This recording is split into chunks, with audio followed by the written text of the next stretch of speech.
এখন রাজনীতির চালিকা শক্তি একটাই, ধর্ম আর পরিচিতি সুরক্ষার রাজনীতি।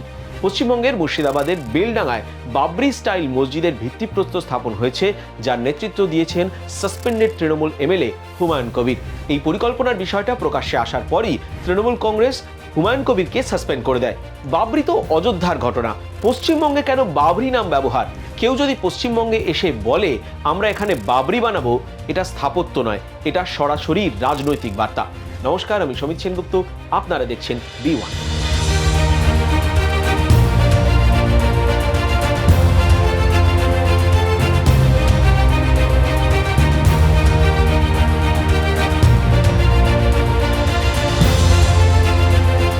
ইদানিং অনেকেই বলছেন বাংলার রাজনীতির মূল ধারাকে এখন আর উন্নয়ন, কর্মসংস্থান বা স্বাস্থ্য ধরে রাখছে না।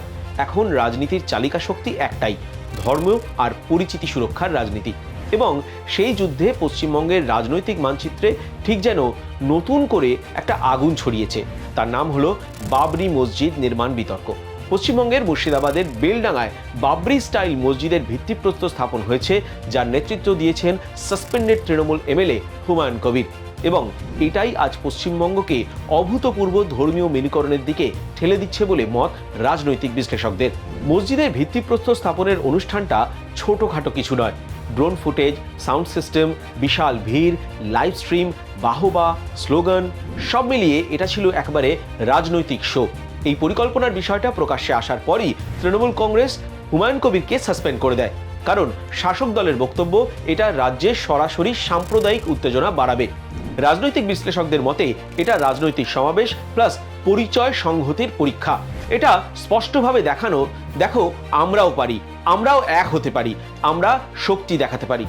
অনেকে এখন বলছেন বাবরি তো অযোধ্যার ঘটনা, পশ্চিমবঙ্গে কেন বাবরি নাম ব্যবহার? কিন্তু রাজনীতি কখনো ইতিহাস নিয়ে চলে না, রাজনীতি চলে প্রতীক দিয়ে। 1992 সালের 6 ডিসেম্বর বাবরি মসজিদ ধ্বংস হয়েছিল। তারপর থেকে ভারতের রাজনৈতিক ভূগোল অনেকটা বদলে গেছে। এটা শুধু একটা স্থাপনার ধ্বংস ছিল না, এটা ছিল মেজরিটি ভার্সেস মাইনরিটি মানসিকতার এক নতুন অধ্যায়। এবং আজকের ভারতের রাজনীতিতে বাবরি শুধু একটা স্থাপনা নয়, সংখ্যালঘুদের কাছে একটা পরিচয়ের অস্ত্র। তাই কেউ যদি পশ্চিমবঙ্গে এসে বলে আমরা এখানে বাবরি বানাবো, এটা স্থাপত্য নয়, এটা সরাসরি রাজনৈতিক বার্তা। কেন? কারণ পশ্চিমবঙ্গের বাস্তবতাই এমন। বাংলাদেশ বর্ডার দিয়ে অনুপ্রবেশের উদ্বেগ রয়েছে, ভোটার তালিকা নিয়ে তীব্র সংঘাত রয়েছে। 2011 সেন্সাস বলছে পশ্চিমবঙ্গে মুসলিম সংখ্যা ছিল 27% আর হিন্দুদের সংখ্যা ছিল 70.5%। বিশেষজ্ঞরা বলছেন এই ডেমোগ্রাফিতে বাবরি নাম উচ্চারণ মানে হিন্দু সমাজে ভয় তৈরি করা, মুসলিম সমাজে সংহতি তৈরি করা, রাজনীতিতে উত্তেজনা বাড়ানো এবং ভোট ব্যাংককে নাড়িয়ে দেওয়া। এটাই আজকের রাজনীতির পরিচয়ের খেলা। হুমায়ুন কবির মুর্শিদাবাদের দাপুটে মুসলিম নেতা, বহুদিন ধরে ডিস্ট্রিক্ট পলিটিক্সে তার দাপট রয়েছে। রাজনৈতিক বিশ্লেষকদের মত হুমায়ুন এবার যা করলেন তা সরাসরি টিএমসির জন্য রাজনৈতিক বিস্ফোরণ হয়ে দাঁড়িয়েছে। খবর আসছে তিনি এআইএমআইএম এর সঙ্গে যোগাযোগ করেছেন। হ্যাঁ, পশ্চিমবঙ্গে প্রথমবার এআইএমআইএম স্টাইলের ইসলামিক রাজনৈতিক শক্তি উঠে আসতে পারে।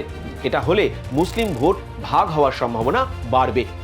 এটাই টিএমসির কাছে অস্বস্তির বিষয় হতে পারে, কারণ গত 14 বছরে বিভিন্ন নির্বাচনে ভোটদানের প্যাটার্ন বলছে এ রাজ্যে সংখ্যালঘু মুসলমানরা তৃণমূল কংগ্রেসকেই মূলত সমর্থন করে।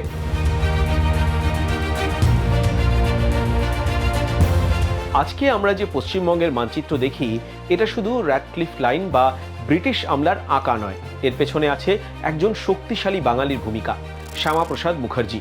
তিনি বলেছিলেন সম্পূর্ণ বাংলা যদি পাকিস্তানে যায় তাহলে হিন্দুরা বাঁচবে না।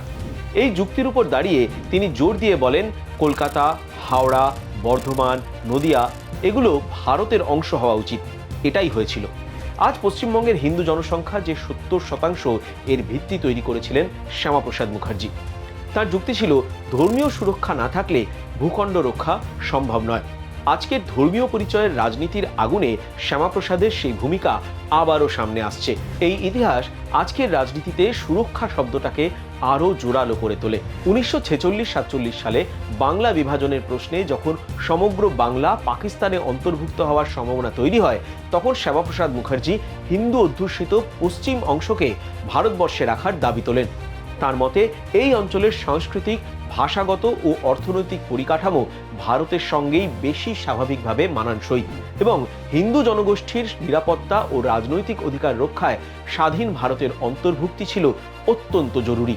West Bengal for Indians in India এই যুক্তিকে সামনে রেখে তিনি হিন্দু মহাসভার নেতৃত্ব দেন এবং রেফারেন্ডাম ও জনমত সংগঠনের মাধ্যমে বাংলা বিভাজনের দাবি জোরদার করে তোলেন।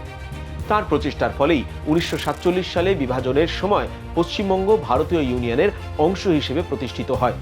ইতিহাসে তিনি এই ভূমিকায় বাংলা ভূখণ্ডের সীমানা রক্ষার অন্যতম প্রধান স্থপতি হিসেবে স্মরণীয়। এদিকে অসমের ক্ষেত্রে গোপীনাথ বরদলৈ স্বাধীনতার পূর্ববর্তী অস্থির রাজনৈতিক সময়ে অসমকে ভারতের অংশ হিসেবে রক্ষায় অত্যন্ত গুরুত্বপূর্ণ ভূমিকা পালন করেছিলেন। ব্রিটিশ সরকারের ক্রাউন কলোনি পরিকল্পনা অনুযায়ী অসমকে পূর্ব বাংলার সঙ্গে জুড়ে দিয়ে পাকিস্তানের অন্তর্ভুক্ত করার সম্ভাবনা তৈরি হলে তিনি এর প্রবল বিরোধিতা করেন। শ্যামাপ্রসাদের মতো গোপীনাথ বরদলৈ প্রমাণ করেন যে অসমের জাতিগত বৈচিত্র্য, ভাষার পরিচয়, সম্পদ ও নিরাপত্তা সবই ভারতের সঙ্গে যুক্ত থাকলে তবেই সুরক্ষিত থাকবে। তার অক্লান্ত রাজনৈতিক লবিং, আলোচনা ও জনসমর্থনের মাধ্যমে ব্রিটিশ সরকারের পরিকল্পনা ব্যর্থ হয়। ফলস্বরূপ 1947 সালে অসমও ভারতের অংশ হিসেবেই সংবিধানের কাঠামোয় স্থান পায় এবং তার সত্তা অক্ষুণ্ণ থাকে। এবার আসি পরিসংখ্যানের কথায়। 2011 সেন্সাস অনুযায়ী পশ্চিমবঙ্গে হিন্দুদের সংখ্যা ছিল 70.54%, মুসলিম 27.1%। 2011 বিধানসভা নির্বাচনে তৃণমূল কংগ্রেসের ভোট শেয়ার ছিল 38.93%। 2014 ন্যাশনাল ইলেকশন স্টাডির তথ্য অনুযায়ী হিন্দু ভোট বিজেপির দিকে ঝুঁকেছে, মুসলিম ভোট টিএমসির দিকে, কংগ্রেসের দিকে আর কিছুটা বামপন্থী শিবিরে একত্রিত হয়েছে। 2014 পর থেকে দেখা গেছে বিজেপি 17, সেখান থেকে 22%, সেখান থেকে 27%, 2021-এ 38% পৌঁছেছে, কারণ হিন্দু ভোটের কনসলিডেশন। অন্যদিকে মুসলিম ভোট সাধারণত তৃণমূল কংগ্রেসের দিকেই গেছে 70 থেকে 85% পর্যন্ত। এখন প্রশ্ন, হুমায়ুন কবিরের এই বাবরি ইভেন্ট কি এই কনসলিডেশন ভাঙবে? এই পটভূমি বিজেপিকে সাহায্য করবে নাকি টিএমসিকে ক্ষতিগ্রস্ত করবে? এখনও রাজনীতির মাটি ভেজা, কিন্তু ট্রেন্ড বলছে স্বল্প মেয়াদে এটা বিজেপিকে সাহায্য করতে পারে।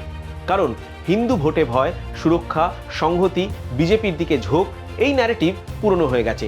এটা 2014 থেকে 2019-এ বা 21-এ প্রমাণিত। তৃণমূল কংগ্রেসের বিরুদ্ধে স্লোগান উঠবে, তৃণমূল মুসলিম তোষণ করছে, তারা বাবরি বানাতে দিচ্ছেন। এই কথাগুলো ইতিমধ্যেই সোশ্যাল মিডিয়ায় ছড়াতে শুরু করেছে।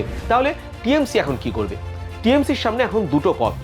একটা হচ্ছে কড়া পদক্ষেপ, হুমায়ুন কবিরের বিরুদ্ধে আরও কড়া অ্যাকশন, ধর্মীয় মেরুকরণ ঠেকানো, জনগণের কাছে স্পষ্ট বার্তা দেওয়া যে তৃণমূল দল কোনো নির্মাণকে কেন্দ্র করে সাম্প্রদায়িকতার উস্কানি সমর্থন করে না। এটা করলে মুসলিম ভোটাররা হয়তো একটু ক্ষুব্ধ হবেন, কিন্তু হিন্দু ভোটে ক্ষতি কম হবে। আবার সফট অ্যাপ্রোচ নিয়ে দল বলতে পারে, এটা ব্যক্তিগত উদ্যোগ, আমাদের কিছু করার নেই। এতে মুসলিম ভোট থাকবে, কিন্তু বিজেপির কাছে বড় অস্ত্র তুলে দেবে। টিএমসি মুসলিম অ্যাপিজমেন্ট করছে। টিএমসি যে পন্থাই বেছে নিক, দুক্ষেত্রেই রাজনৈতিক বিস্ফোরক হতে পারে। পশ্চিমবঙ্গ ছিল একসময় বাম বুদ্ধিজীবী, কবি, সাহিত্যিকদের রাজ্য। আজ এ রাজ্য দুই প্রধান রাজনৈতিক দলের চাপে কার্যত ধর্মীয় পরিচয়ের রাজ্যে পরিণত হয়েছে। বেলডাঙ্গার এই বাবরি স্টাইল ভিত্তিপ্রস্তর শুধু একটা পাথর নয়, এটা রাজনৈতিক আগুনে ঢালা ঘি। এটা হিন্দুদের ভয় বাড়াতে পারে, এটা মুসলিমদের সংহতি বাড়াতে পারে এবং দুই দিকের রাজনীতি রাজ্যকে আরো গভীরভাবে বিভক্ত করে দেবে। এখন প্রশ্ন একটাই, হুমায়ুন কবিরের বাবরি এটা কি বিজেপিকে লাফিয়ে লাফিয়ে এগোতে সাহায্য করবে? হ্যাঁ, কিছু রাজনৈতিক বিশ্লেষকের ধারণা স্বল্প মেয়াদে নিশ্চিতভাবে বিজেপিকে সাহায্য করতে পারে। এটা কি তৃণমূল কংগ্রেসের মুসলিম ভোট ব্যাংক ভাঙবে? যদি এআইএমআইএম বা মুসলিম ফ্রন্ট জোট তৈরি হয়, তাহলে তৃণমূল কংগ্রেস চাপে পড়তে পারে। তবে নওশাদ সিদ্দিকী এপিসোড ভুললে চলবে না। সরাসরি ফুরফুরা শরীফের পীরের পরিবারের থেকে এসে মমতা বন্দ্যোপাধ্যায়কে চ্যালেঞ্জ করে ব্যর্থ হয়েছেন নওশাদ। গোটা দেশে ইসলাম সম্প্রদায়ের মানুষের কাছে আজমের শরীফের পর দ্বিতীয় বড় তীর্থস্থান ফুরফুরা শরীফের পীরজাদাদের সঙ্গে তৃণমূল নেত্রীর দীর্ঘদিনের সুসম্পর্ককে ভুললে চলবে না। বলা হয়, এ রাজ্যে মুসলিম সম্প্রদায়ের ভোটের নিয়ন্ত্রণ অনেকাংশেই নির্ভর করে ফুরফুরা শরীফের পীরজাদাদের ওপর। তুখর রাজনৈতিক মস্তিষ্ক মমতা বন্দ্যোপাধ্যায় গত রমজান মাসেও পীরজাদাদের প্রায় সব পক্ষের সঙ্গে ব্যক্তিগতভাবে ফুরফুরা শরীফে গিয়ে দেখা করেছেন, ইফতার করেছেন। পীরজাদা কাসেম সিদ্দিকীকে তৃণমূল কংগ্রেসের সম্পাদক করেছেন। 2025 সালে কলকাতার রেড রোডে বকরি ঈদের নামাজের জন্য প্রতিরক্ষা মন্ত্রকের থেকে অনুমতি জোগাড় করতে নিজে উদ্যোগী হয়েছেন। অতএব অনেক রাজনৈতিক বিশ্লেষক বলছেন, একটা মসজিদের ভিত্তিপ্রস্তর স্থাপন করে মমতা বন্দ্যোপাধ্যায়কে মচকানো সহজ নয়। যে হুমায়ুন কবিরের নামে বাংলার রাজনীতিতে হঠাৎ হইচই শুরু হয়েছে, সেই হুমায়ুন কবির মুসলিম প্রধান রেজিনগরেই বিধানসভা ভোটে হেরেছিলেন। আবার এটাও ঠিক যে মুর্শিদাবাদের শক্তিনগরে 2024-এর নির্বাচনী প্রচারে গিয়ে হিন্দুদের উদ্দেশ্য করে ভাগীরথী নদীতে ভাসিয়ে দেওয়ার কথা বলার পর ওই এলাকায় তৃণমূল কংগ্রেসের ফল খুব একটা ভালো হয়নি। তবে হুমায়ুন আবারও নিজেকে ইসলাম ভিত্তিক রাজনীতির অংশ হিসেবে প্রতিষ্ঠিত করার দিকে অনেকটাই পা বাড়িয়ে দিয়েছিলেন। সুতরাং সব মিলিয়ে হুমায়ুন কবির এখন ওয়েট অ্যান্ড ওয়াচের বিষয়। অনেকেই বলছেন, এই পরিস্থিতি পশ্চিমবঙ্গকে পরিচয় রাজনীতির আরও গভীর গহ্বরে ঠেলে দেবে। এখন রাজনীতির খেলা আর রাস্তা, ব্রিজ, স্বাস্থ্য, উন্নয়ন নিয়ে নয়।